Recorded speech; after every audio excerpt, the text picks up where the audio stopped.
guys, welcome in this channel. This reading is for Sagittarius, so just sign your energy at this time, Sagittarius. Clouded ang judgment mo. Hindi clear yung isipan mo. Hindi ka mag-isip.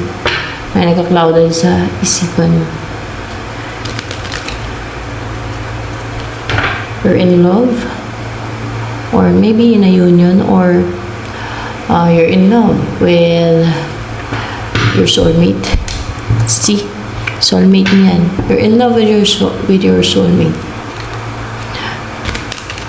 So, anong feeling sa'yo ng soulmate mo? Strong bond with you. A strong bond with you. Or pwedeng nagkaroon ng union sa inyo, ganyan. Or you're in love lang talaga with your soulmate right now. And actually, si soulmate mo, hindi siya mailap sa'yo eh. Hindi siya natatakot na lumapit sa'yo. Hindi siya naduduwag na lumapit sa'yo. So, ano namang feelings mo kay soulmate mo maliban sa in love ka? You're willing to take action. You're excited and positive to take action. And of course, enthusiastic or driven to take action, to start, to make a move or take action. Kung ano action gagawin mo? Yung hindi ka na magpapigil sa third party. Yung mawala na yung third party, or yung mawala na third party. Yeah, yung mawala na yung third party. So, or maaaring baliwalain yung third party. Or mawala na yung third party. Ano ang gagawin ng person mo towards you?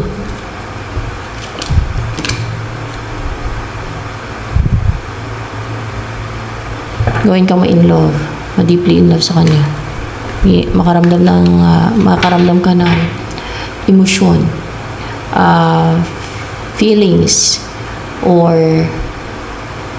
empathy, or ma-in love sa kanya.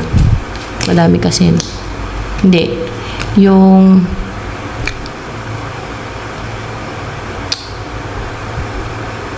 maano ka, maging caring sa kanya. Or pwede ding empathetic ka. Yeah. Yung maging caring ka sa kanya, empathetic. Through what? Paano niya gagawin yun? Hindi naman through deceit, kundi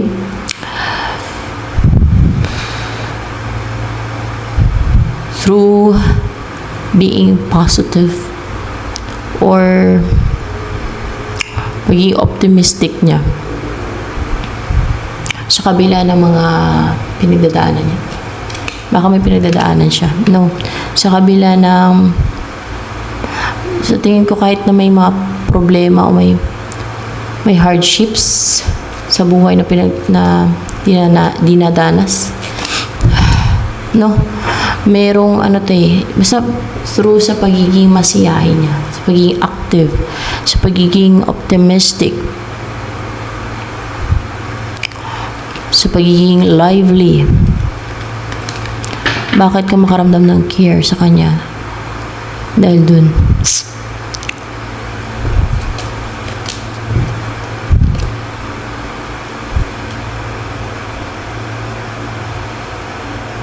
Kasi umiiwas siya sa'yo, or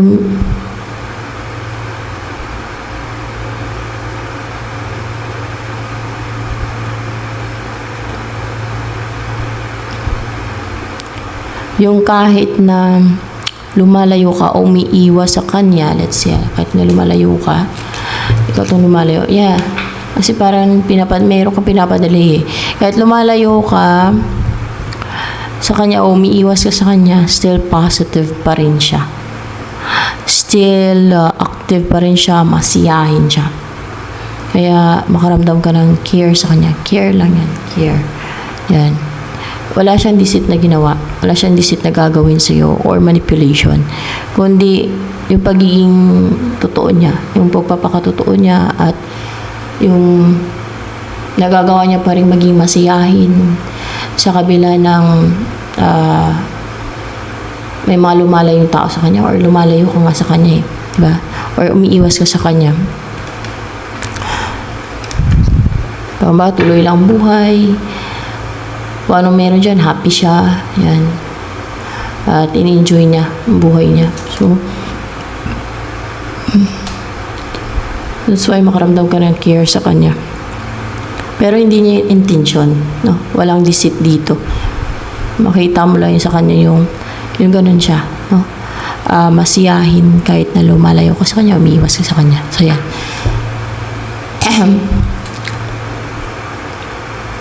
Ano yun, mahabag ka sa kanya. Mahabag ka nga. Mag-care. Mahabag ka sa kanya.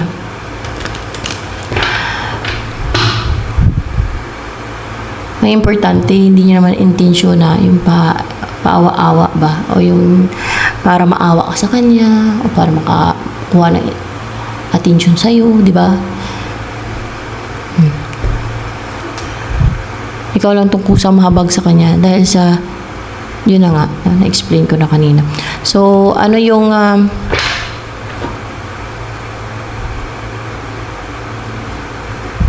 gusto sabihin sa'yo ni person mo na yan na soulmate mo daw yan based sa lumalabas dyan. The Hangman ay stagnant yung connection nyo o stagnant siya. Ano pa? What's with the Hangman here? Ace of Wands reverse. So, hindi nga daw nagtitake na action. Maring hindi siya na makapag-take na action. Or hindi siya makagawa ng move, first move. Hindi siya makagawa ng first move sa'yo. First Ace of Wands. No. Hindi siya makapag-take na action sa'yo. Let's see Yun na nga. Hindi siya makapag-message sa'yo.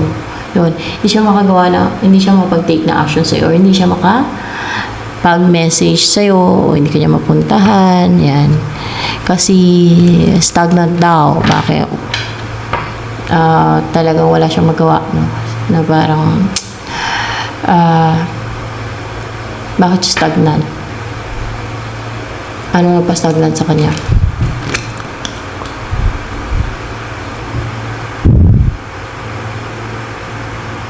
Kasi malungkot siya. Nag-aantay lang siya ng offer mo. Yan. So, ano sa'yo na yung mag-offer ko? Hindi.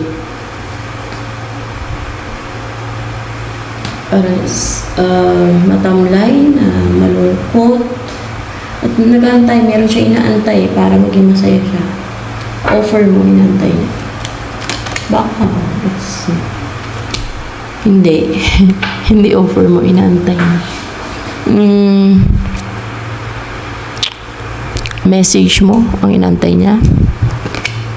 Message mo ang inaantay niya. Bakit magme-message ka ba talaga dyan sa person mo na yan? Hindi. Hindi ka magme-message sa kanya. Bakit hindi ka magme-message sa person mo? Ayaw mo na umasa? Let's see, clarify ko. Ayaw mo na umasa. So, wala nang pag-asa yan. Pagka ganyan na ayaw mo na umasa. Pagka ganyan na koneksyon, wala na pag-asa.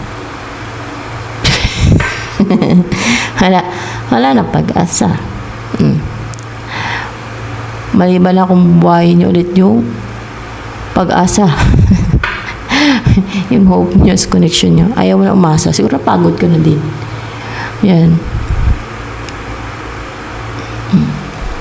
Okay lang yan. May mga makikilala ka pa. Ang daming tao sa mundo. Ba't ayaw mo umasa?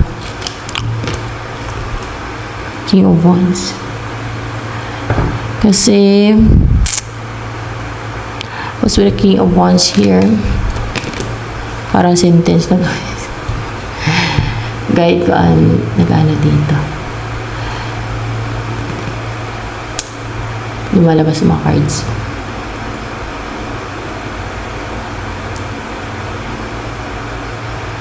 may goal-driven.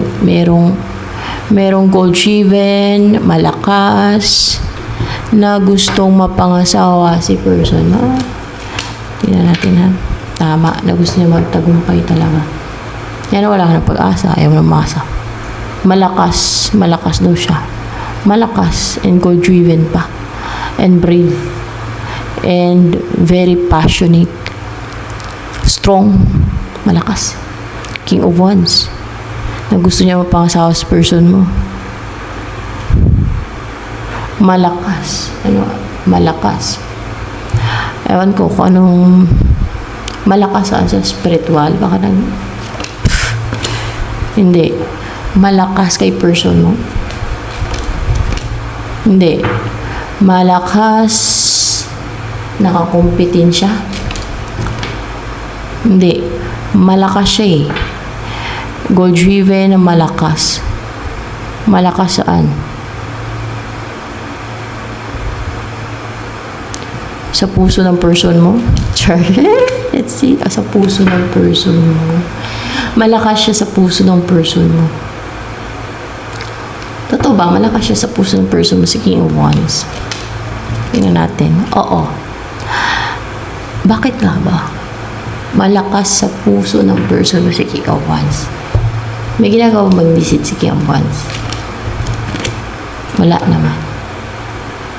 Aminahan niya si King of Wands. Minahal niya. Kaya, ganon. Kaya tinanggap mo na lang pagkatalo mo. Okay lang yan. Makanaw ka pa ng iba.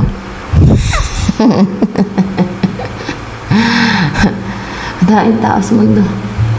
So, hay.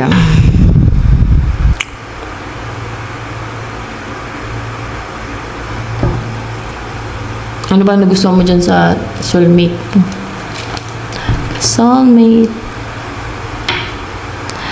Tahimik to. Ano siya yung para introvert? Aloof. May introspect. May mga iniisip siya na gusto niya maklaruhan, maliwanagan.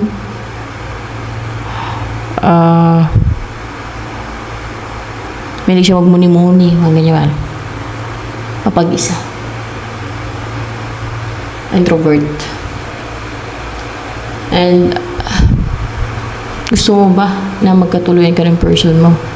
Yun ba ang desire ng puso mo at isip mo? Kung hindi malakas to si ay ayaw mo. Ayaw mo din eh. Bakit ayaw mo? Hindi mo type si person mo. Hindi mo type si person mo. Paubaya mo na lang siya kay King of Wands at goal-driven din talaga si King of Wands na mapangasawa siya. Yan. So, good luck. So, sino naman darating sa'yo? Sekretarya, sino yung darating sa'yo? Itong pwedeng twin flame mo to eh. Twin flame mo. Whoa! Hindi. So, may soul connection din kayo. Mirror. Pwedeng mirror. Or, na magaan yung loob nyo sa isa't isa. O maging magaan ang loob ninyo sa isa't isa. Malapit yung loob ninyo sa isa't isa. At home kayo sa isa't isa. You will feel at home sa isa't isa. Kilala mo na yan or hindi pa. Yan. O, diba? Merong ibibigay yung Diyos sa'yo. So, hindi mo naman talaga kailangan ipilit yung sarili mo kung hindi kayo para sa isa't isa. Madaming tao. Kung gusto mo kung ano man katangian na gusto mo, madami niyan. Madami kang makikilala. Ang daming tao sa mundo eh. So, the Emperor in reverse.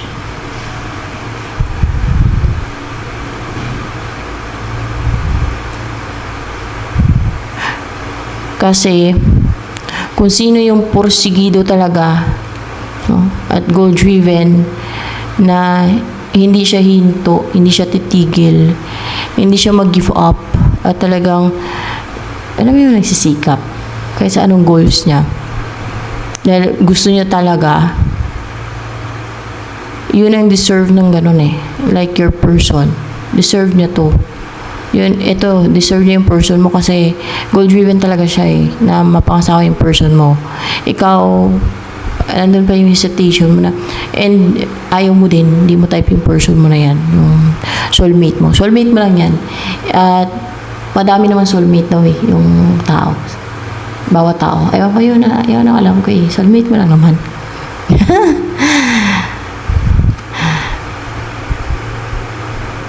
Ano na ba to? Ulitin ko kalimutan yung ano dito. Ano naman ang tungkol dyan sa ito, meron din yung soul connection yan eh, darating sa yung tao. Magkaiba kayo ng ano nito, paniniwala, maring religion, race, with a Hierophant here. O meron siya mga sinusunod na rules, sumusunod to sa mga rules, o sa kanyang kung ano man itong paniniwala niya, magkaiba kayo ng ano, religion siguro. And kilala ka na ba niyan? Tingnan natin. Di pa. So it's a new person. Hayaan mo na lang to si King of Wands at si soulmate mo. Hayaan mo na lang sila na ayan, they will be together, na mangyari na to, na mabuo na sila syempre, and supportive ko sa kanila. Hindi, hayaan mo na lang kung hindi ka supportive. Darating at darating din yan sa'yo, Sagittarius, yung the one for you. So yan, ito na lamang for Sagittarius.